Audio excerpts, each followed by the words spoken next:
ನೋಡಿ, ಕಾಂಗ್ರೆಸ್ ಪಕ್ಷ ಮತ್ತು ಕಾಂಗ್ರೆಸ್ ಸರ್ಕಾರ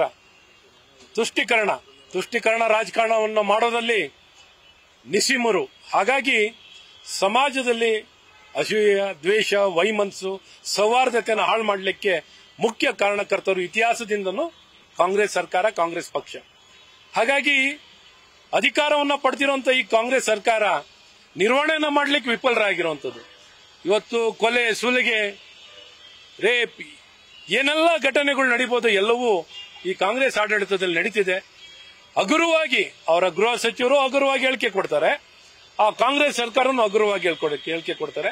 ಆ ದಕ್ಷಿಣ ಕನ್ನಡ, ಮಂಗಳೂರಿನ ಜಿಲ್ಲಾ ಉಸ್ತುವಾರಿ ಸಚಿವರಂತೂ ಇನ್ನೂ ಹಗುರವಾಗಿ ಹೇಳಿಕೆ ಕೊಡ್ತಾರೆ. ಹಾಗಾಗಿ ಯಾವುದೋ ಒಂದು ನಮ್ಮ ಪ್ರತಿಪಕ್ಷವಾಗಿರುವಂತಹ ಬಿಜೆಪಿ ಮೇಲೆ ಇಂಥ ಆಪಾದನೆ ಮಾಡೋದು, RSS ಮೇಲೆ ಆಪಾದನೆ ಮಾಡೋದು ಎಷ್ಟು ಮಟ್ಟಿಗೆ ಸರಿ ಇದೆ? ಇವರ ಮನೆಯಲ್ಲಿ ಏನೊಂದು ದೋಷ ಇಟ್ಕೊಂಡು, ಇವರಲ್ಲಿ ದೋಷ, ಆಡಳಿತದಲ್ಲಿ ದೋಷ ಇಟ್ಕೊಂಡು ಇವರು ಸಮಾಜವನ್ನ ಏಕಾಏಕಿ ಏನೊಂದು ಅಮಾಯಕ ವ್ಯಕ್ತಿಗಳ ಮೇಲೆ ಕ್ರಮವನ್ನು ವಹಿಸುವಂಥದ್ದು, ಈ ರೀತಿ ಸೂಕ್ತವಾಗಿ ನಿರ್ವಹಣೆಯನ್ನು ಮಾಡದ ಕಾರಣ ಈ ಪರಿಸ್ಥಿತಿ ನಿರ್ಮಾಣ ಆಗಿದೆ. ಹಾಗಾಗಿ ಕಾಲಕ್ಕೂ ಕಾಂಗ್ರೆಸ್ ಸರ್ಕಾರ ಸಂಪೂರ್ಣವಾಗಿ ವಿಫಲವಾಗಿದೆ ಅನ್ನೋದನ್ನ ಬಹಳ ಸ್ಪಷ್ಟವಾಗಿ ಹೇಳಕ್ಕೆ ಇಷ್ಟಪಡ್ತೀನಿ.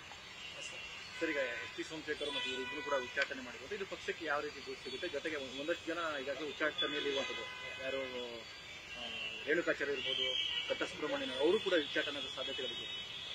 ನೋಡಿ, ಯಾರೇ ಪಕ್ಷದ ವಿರುದ್ಧವಾಗಿ ಚಟುವಟಿಕೆ ಮಾಡ್ತಾರೋ ಅವ್ರ ಮೇಲೆ ಕ್ರಮ ತಗೊಳ್ಳುವಂತ ಕೆಲಸ ಪಕ್ಷದ ವರಿಷ್ಠರಿಂದ ಆಗ್ಬೇಕಾಗಿತ್ತು, ಅದಾಗಿತ್ತು.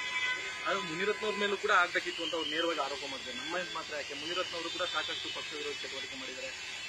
ಅಶೋಕ್ ಅವರಿಗೂ ಕೂಡ ಇಂಜೆಕ್ಷನ್ ಅವರು ಕೂಡ ಮಾಡಿದ್ರು. ಯಾಕೆ ಅವ್ರ ವಿರುದ್ಧ ಕ್ರಮ?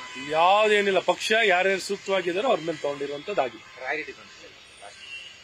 ಅನರ್ಹರಿಗೆ ಗ್ಯಾರಂಟಿ ನಿಲ್ಲಿಸ್ತೀವಿ. ನೋಡಿ, ಕಾಂಗ್ರೆಸ್ ಪಕ್ಷ ಪ್ರತಿಪಕ್ಷವಾಗಿದ್ದಾಗ ಜನರನ್ನ ಕಾಡಿ ಬೇಡಿ ಕಾಲಿಡಿತಾ ಇದ್ರು.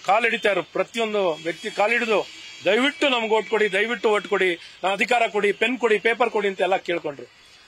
ಜನ ಏನ್ ಕೇಳಿರ್ಲಿಲ್ಲ, ನಿಮ್ಗೆ ಗ್ಯಾರಂಟಿ ಕೊಡಿ ಅಂತ ಜನ ಕೇಳಲಿಲ್ಲ. ನನಗೇನು ಫ್ರೀ ಕರೆಂಟ್ ಕೊಡಿ ಅಂತ ಕೇಳಿರ್ಲಿಲ್ಲ, ಗೃಹಲಕ್ಷ್ಮಿ ಕೊಡಿ ಅಂತ ಕೇಳಿರ್ಲಿಲ್ಲ, ಗೃಹ ಜ್ಯೋತಿ ಕೊಡಿ ಅಂತ ಕೇಳಿರ್ಲಿಲ್ಲ, ನಿಮ್ಗೆ ಅನ್ನ ಭಾಗ್ಯವನ್ನು ಕೊಡ್ತೀನಿ ಅಂತ ಕೇಳಿರ್ಲಿಲ್ಲ, ಅಥವಾ ಶಕ್ತಿ ಯೋಜನೆ ಕೊಟ್ಟಿರ್ಲಿಲ್ಲ. ನೀವೇ ತಂದು ಓಟ್ ಹಾಕಿ ನಿಮ್ಗೆ ಗ್ಯಾರಂಟಿ ಕೊಡ್ತೀವಿ ಓಟ್ ಹಾಕಿ ಅಂತ ಕೇಳ್ಕೊಂಡು ಓಟ್ ಹಾಕ್ಸ್ಕೊಂಡ್ಬಿಟ್ಟು ಇವತ್ತು ರಿವರ್ಸ್ ಹೊಡಿತೀರಾ, ಯೂ ಟರ್ನ್ ಹೊಡಿಯಕ್ ಹೋಗ್ತೀರಾ. ಜನಕ್ಕೆ ನಿಮ್ಗೆ ಅಷ್ಟು ನಿಮ್ಮ ಮೇಲೆ ನಿಮ್ಗೆ ಭರವಸೆ ಇದ್ರೆ, ನೀವು ಮಾಡಿರೋ ಘನ ಕಾರ್ಯಗಳು ಮೇಲೆ ನಿಮ್ಗೆ ವಿಶ್ವಾಸ ಇದ್ರೆ ಆಯ್ತು, ಗ್ಯಾರಂಟಿ ಹಿಂದೆ ಪಡಿತೀರಾ. ಹಿಂದೆ ಪಡೆದು ಎಲೆಕ್ಷನ್ಗೆ ಬನ್ನಿ. ಈಗ ತಕ್ಷಣ ರಾಜೀನಾಮೆಯನ್ನು ಕೊಟ್ಟು ನಿಮ್ಮ ಬಗ್ಗೆ ನಿಮ್ಗೆ ಆತ್ಮವಿಶ್ವಾಸ ಇದ್ರೆ, ನಿಮ್ಮ ಕಾರ್ಯದ ಬಗ್ಗೆ ವಿಶ್ವಾಸ ಇದ್ರೆ ಬನ್ನಿ, ಚುನಾವಣೆಗೆ ವಿಸರ್ಜನೆಯನ್ನು ಮಾಡಿ. ಈ ರೀತಿ ವೋಟ್ ಅನ್ನು ಪಡ್ಕೊಂಡು ಜನಕ್ಕೆ ದ್ರೋಹನ ಬಗಿತಾ ಇದ್ದೀರಾ. ಈ ದ್ರೋಹ ಬಗೆಯೋದು ಸರಿ ಇಲ್ಲ. ನೀವಿನ್ನೂ ಏನೆಲ್ಲ ಮಾತನ್ನು ಕೊಟ್ಟಿದ್ರು, ಗ್ಯಾರಂಟಿನ ಎಲ್ಲರಿಗೂ ಕೊಡ್ತೀನಿ ಅಂತ ಹೇಳಿದ್ರೆ, ಎಲ್ಲ ವರ್ಗದ ಎಲ್ಲಾ ಜನರಿಗೂ ಕೊಡ್ತೀನಿ ಅಂತ ಹೇಳಿದ್ರಿ. ಈಗ ಯಾಕೆ ಹಿಂದಕ್ಕೆ ಹೋಗಿದ್ದೀರಾ? ನೀವು ಕೊಡಿ, ಇನ್ನ ಹೆಚ್ಚಾಗಿ ಕೊಡಿ ಗ್ಯಾರಂಟಿ, ನಮ್ಗೇನು ಅಭ್ಯಂತರ ಇಲ್ಲ. ಆದರೆ ಕೊಟ್ಟ ಮಾತಿಗೆ ತಪ್ಪಬೇಡಿ, ಭರವಸೆಗೆ ತಪ್ಪಬೇಡಿ. ಇವೆಲ್ಲ ತಪ್ಪಬೇಕಿದ್ರೆ ವಿಸರ್ಜನೆಯನ್ನು ಮಾಡಿ ಚುನಾವಣೆಗೆ ಬನ್ನಿ ಅಂತ ಕೇಳ್ಕೊತೀನಿ. ನ್ಯೂಸ್ ಫಸ್ಟ್, ನಿರ್ಭೀತಿಯಿಂದ ನಿಮ್ಮ ಪರವಾಗಿ.